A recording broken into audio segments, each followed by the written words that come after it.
ഇന്ത്യയുടെ ഏറ്റവും വലിയ കരുത്ത് എന്താണെന്നറിയാവൂ? നമ്മുടെ രാജ്യസുരക്ഷ തന്നെയാണ്.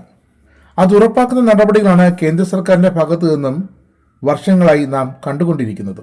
ഇന്ത്യയുടെ ഏറ്റവും വലിയ കരുതൽ ധനം എന്താണെന്നറിയാവൂ? നമ്മുടെ സേനാ വിഭാഗങ്ങൾ. അതെ, കര, നാവിക, വ്യോമ സേനാ വിഭാഗങ്ങൾ ഇന്ത്യയുടേത് ലോകത്തെ തന്നെ ഏറ്റവും മികച്ച സേനകളിൽ ഒന്നു തന്നെയാണെന്ന് എപ്പോഴേ അംഗീകരിക്കപ്പെട്ടു കഴിഞ്ഞു. ഇനിയുള്ളത് നമ്മുടെ രാജ്യത്തിന്റെ അതിർത്തികൾ.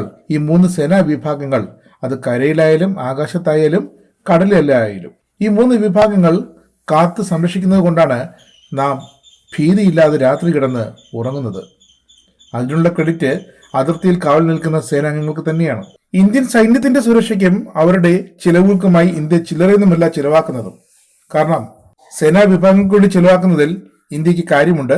മേക്ക് ഇൻ ഇന്ത്യ പ്രകാരമുള്ള കൂടുതൽ ആയുധങ്ങൾ, പടക്കപ്പലുകൾ, തേജസ് അടക്കമുള്ള ഇന്ത്യൻ നിർമ്മിത യുദ്ധവിമാനങ്ങൾ, ഇന്ത്യൻ യുദ്ധ ടാങ്കുകൾ, മിസൈലുകൾ, ബ്രഹ്മോസ് മിസൈലുകൾ അടക്കമുള്ള ബാലിസ്റ്റിക് ആയുധങ്ങൾ, ഇവയെല്ലാം ഇന്ത്യ വളരെ കരുതലോടെയാണ് ഇന്ത്യൻ സേനാ വിഭാഗങ്ങൾക്കായി സ്വന്തമായി നിർമ്മിച്ച് കൈമാറുന്നത്. എന്തുകൊണ്ടാണ്? നമ്മുടെ സൈനികരുടെ പോരാട്ട വീര്യത്തെയും ത്യാഗത്തെയും ജനമെന്നും ഓർക്കണം. അതിർത്തികളിൽ ശത്രുരാജ്യങ്ങൾ അത് എക്കാലവും ഒരു മുന്നറിയിപ്പായി കരുതണം. അതുകൊണ്ട് തന്നെയാണ് കഴിഞ്ഞ ദിവസമാണ് അടുത്തൊരു കരസേനാ ദിനം കടന്നുപോയത്.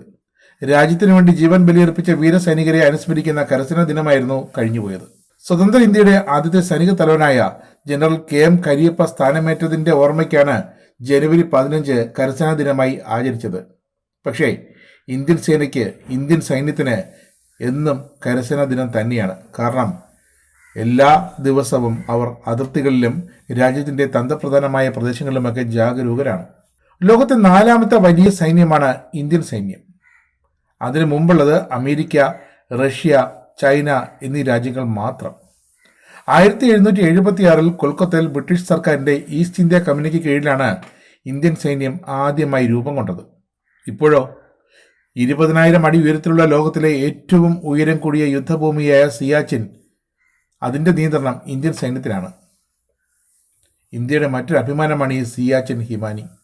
സമുദ്രനിരപ്പിൽ നിന്നും ഏറ്റവും ഉയരത്തിൽ സ്ഥിതി ചെയ്യുന്ന പാലം നിർമ്മിച്ചതും ഇന്ത്യൻ സൈന്യം തന്നെയാണ്. 1982 ലഡാക്കിൽ നിർമ്മിച്ച ബെയ്ലി പാലത്തിനാണ് ഈ പെരുമയുള്ളത്. സമുദ്രനിരപ്പിൽ നിന്നും 18,739 അടി ഉയരത്തിൽ സ്ഥിതി ചെയ്യുന്ന ഈ പാലത്തിന് 98 അടി നീളമുണ്ട്. UN സമാധാന സേനയിൽ ഏറ്റവും കൂടുതൽ സേനാംഗങ്ങളെ സമാധാനം മുൻനിർത്തി ഓരോ വർഷവും ഡെപ്യൂട്ടേഷൻ അയക്കുന്ന രാജ്യങ്ങളിലൊന്നാണ് ഇന്ത്യ. ലോകത്തെമ്പാടുമുള്ള UN ദൗത്യങ്ങളിൽ 6000-ലധികം സൈനികരെയാണ്, അത് മുതിർന്ന സൈനികരടക്കമാണ് ഇപ്പോൾ ഇന്ത്യ വിന്യസിച്ചിരിക്കുന്നത്. അതുകൊണ്ട് തന്നെയാണ് പറയുന്നത്, കേന്ദ്ര സർക്കാർ ഇന്ത്യൻ സേനയ്ക്ക് വേണ്ടി എത്ര ചെയ്താലും മതി വരില്ല എന്ന തീരുമാനത്തിലാണ്. അതുകൊണ്ട് തന്നെ കൂടുതൽ മേക്ക് ഇൻ ഇന്ത്യ ആയുധങ്ങൾ, റൈഫിളുകളും മിസൈലുകളും അടക്കം യുദ്ധവിമാനങ്ങൾ, ആയുധ ടാങ്കുകൾ, ബാലിസ്റ്റിക് ടാങ്കുകൾ അടക്കമുള്ള സുരക്ഷാ സംവിധാനങ്ങൾ, ആയുധങ്ങൾ, ഇവയെല്ലാം ഇന്ത്യ മേക്ക് ഇൻ ഇന്ത്യ പദ്ധതി പ്രകാരം ഇന്ത്യയിൽ തന്നെ ഭൂരിഭാഗം നിർമ്മിച്ച് സൈന്യത്തിന് വിതരണം ചെയ്തു. രാജ്യസുരക്ഷയ്ക്ക് വേണ്ടി ഇന്ത്യൻ സേന മാത്രമല്ല, ആഭ്യന്തര സേനാ വിഭാഗങ്ങളും കടുത്ത ജാഗ്രതയിലാണ്. അതുകൊണ്ട് തന്നെയാണ് രാജ്യസുരക്ഷയ്ക്ക് ഭീഷണിയാകുന്നവർക്കെതിരെ വിവിധ സേനാ വിഭാഗങ്ങൾ രാജ്യത്തുടനീളം കടുത്ത നടപടികൾ സ്വീകരിക്കുന്നത്. ആഭ്യന്തര സേനാ വിഭാഗങ്ങൾക്ക് കരുതേക്കുന്നൊരു പ്രഖ്യാപനമാണ് അടുത്തിടെ ആഭ്യന്തരമന്ത്രി അമിത്ഷാ നടത്തിയത്. രാജ്യസുരക്ഷയ്ക്ക് ഭീഷണിയാകുന്നവർക്കെതിരെ കർശന നിയമ നടപടി ഉണ്ടാകുമെന്നാണ് അമിത്ഷായുടെ മുന്നറിയിപ്പ്. രാജ്യം വിടുന്ന പിടികിടാപ്പുള്ളികൾ ഒളിവിലിരിക്കെ തന്നെ വിചാരണ ആരംഭിക്കുമെന്ന് അമിത്ഷാ മറ്റൊരു പ്രഖ്യാപനം നടത്തി.